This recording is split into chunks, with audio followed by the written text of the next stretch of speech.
Assalaamu calaykum waraxmatullaahi wabarakaatu. Maanta waxaan ku baran doonaa muuqaalkan kooban 5 sirood ama 5 meelood oo aad qarsan karto oo ku jira WhatsApp-kaaga. Okay, aan bilowno. Ugu horreyn waxaan soo furanaynaa WhatsApp-ka. Kadib marka uu page-ka hore ee WhatsApp-ku saan kuugu soo baxo, waxaad dooran doontaa 3 dhibcood ee iskor yaala ee kor midig kaa qabanaya telefoonkaaga. Marka ay sidaa kuugu soo baxdo, waxaad dooranaysaa settingska kolkaad doorato waxaad dooranaysaa calaamadda furaha ee ay ku qoran tahay account. Calaamadda kolkaad xurato kadib waxaad ka sii dooran doontaa calaamadda qufulka ee ay ku qoran tahay privacy.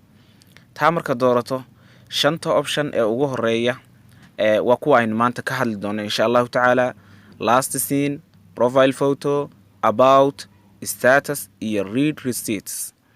Okay, ugu horeyn aan ku bilaabo waqtigii ugu dambeeyay ee aad WhatsApp-ka isticmaashay. Waxaad ka dhigan kartaa inuu arko qof kasta oo everyone ah. Waxaad ka dhigan kartaa my contacts oo ah kaliya dadka kugu jira telefoonkaaga, ama waxaad ka dhigan doontaa nobody oo ah cidnaba.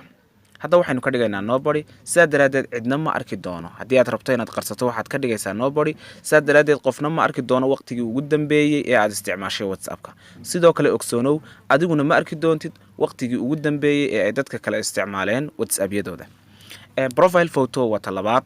Profile photo ama sawirka kuu saaran WhatsApp-kaaga waxaad ka dhigi kartaa inuu arko qof walba oo ah everyone. Waxaad ka dhigi kartaa inay arkaan kaliya dadka telefoonkaaga kugu jira oo ah my contacts. Sidoo kalena haddii aanad rabin inay cidna aragto, waxaad dooran doontaa nobody, sidaa daraadeed cidna ma arki doonto sawirka kuu saaran profile-kaaga. Ta ku xigtaa waxa weeyaan about. About-ku waxa weeyaan qoraalka yar ee aynu had iyo jeer soo dhigano WhatsApp-ka. Waxaad ka dhigi kartaa sidii kuwii hore everyone. Haddii aad ka dhigto waxaa arki doono qof kasta. My contacts haddii aad ka dhigtana waxaa arki doono dadka kaliya kugu kaydsan telefoonkaaga. Ama waxaad ka dhigi kartaa nobody oo ah inaysan cidna arkin about-kaaga. Ta afraad waa status. Status-kaaga marka aad gasho waxaad ka dhigi kartaa my contacts oo ah kaliya dadka kugu jira telefoonkaaga, ama waxaad ka dhigi kartaa my contacts laakiin waxa aad ka reebi kartaa dad gaar ah, my contacts except. Waxa aad ka reebi kartaa dad gaar ah. Dadka aad ka reebayso dabcan calaamadda saxda ayaad saari doontaa sida kaaga muuqata shaashadda. Marka aad doorato inta qof ee aanad rabin inay arkaan status-kaaga, kadib waxaad dooran doontaa calaamadda akhtarka ah ee sax ee xagga hoose kaaga muuqata. Ama sidoo kale waxa aad dooran kartaa kaliya la wadaag, only share with. Status-kaaga waxa aad la wadaagi kartaa dad cayiman oo aad ugu tala gashay in ay arkaan status-kaaga.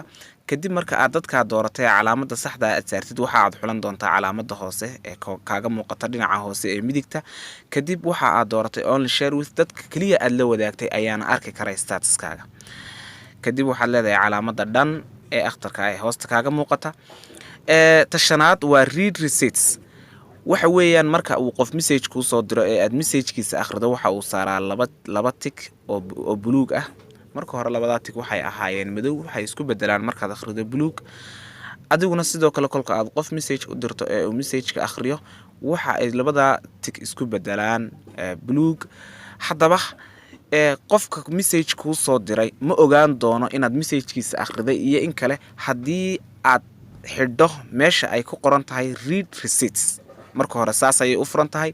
Haddii aad xidho ma arki doono inaad akhriday message-kiisa. Sidoo kale ogsoonow, adiguna ma arki doontid dadka kale inay akhriyeen messages-kaagii. Marka haddii aad rabto in ayna ogaanin dadku inaad akhriday messages-koogii, waxaad xidhaysaa halka ay ku qoran tahay read receipts. Marka horena way kuu furan tahay. Aad iyo aad ayaad ugu mahadsan tahay daawashada muuqaalkan. Fadlan haddii aad ka faa'iiday, subscribe saar channelka si aad u hesho video kasta aan soo gelino. Haddii ay jirto meel aanad si fiican u fahmin, nagula wadaag qaybta commentiga. Waxaan isku dayaynaa inaan si gaar ah kula soo